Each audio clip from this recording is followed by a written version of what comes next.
The Bengals have been buyers this free agency. I gotta say, well, it's a good thing we waited on talking about the Bengals draft needs because they tackled a couple of them here in free agency, I think. First, the Bengals have the signing of former Texan DJ Reader, the interior defensive lineman last season, 37 tackles, 2.5 sacks, and now obviously those aren't the gaudiest of numbers, but you don't really expect it, I think, from an interior lineman. You look more of what he's actually doing for you on the field. This guy turns 26 in July, and he is one of the best nose tackles in the league when it comes to stopping the run. Something that could definitely help this Bengals defense from a Pro Football Focus standpoint. The guy's got an 86.7 grade, which is very good if you want to just for comparison's sakes. Dunlap's got an 89.7 from last season. Geno Atkins got a 76.2. So he's in between those two guys. I'd say it's a pretty good pickup there. From a grading standpoint, it's looking pretty good. Obviously, we're not going to sit here and pretend we watched every single snap this guy played last season, but he is a guy that I think can be a big piece to this defense when you consider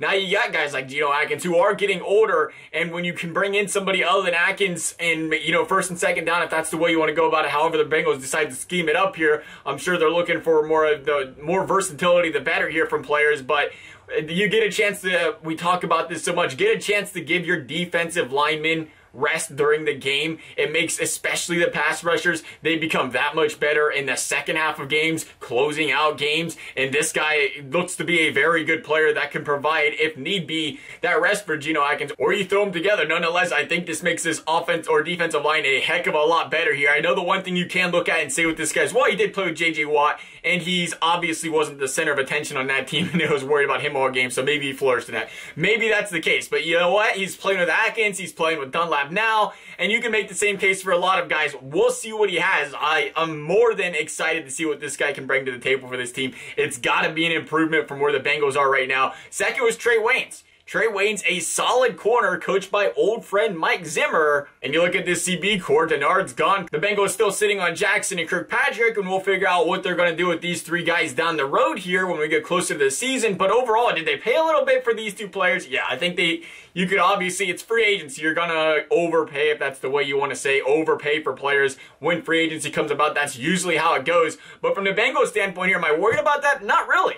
The Bengals are in an interesting point. If you think Joe Burrow is going to be the franchise quarterback of this team, you're fixing to pay the guy $35-40 million, but you're not fixing to do that until, what, 5 years down the road from now? So you have that 4-year window where the Bengals have all this cap space to work with because they're going to be working with a quarterback on a cheaper contract here. You got to take advantage of that, and I like what Mike Brown's doing with it there. You know, you have to realize from a financial standpoint, a lot of teams' best chance to win a Super Bowl with their franchise quarterback is in those first 4 years because they still have that financial freedom where they don't have to let guys go that are really good players. It's a tight window, and you know the Bengals had a dreadful season last season, but to see that they're actually actively, I'm going to call it actively trying to build a playoff contender this year, looking at that first overall picks, thinking they can turn this team around. It's going to start with the offense, but it's going to need the defense as well, which also, you know, had its ups and downs to say the least last season. So it's big additions here from the Bengals, and I'm happy to see them.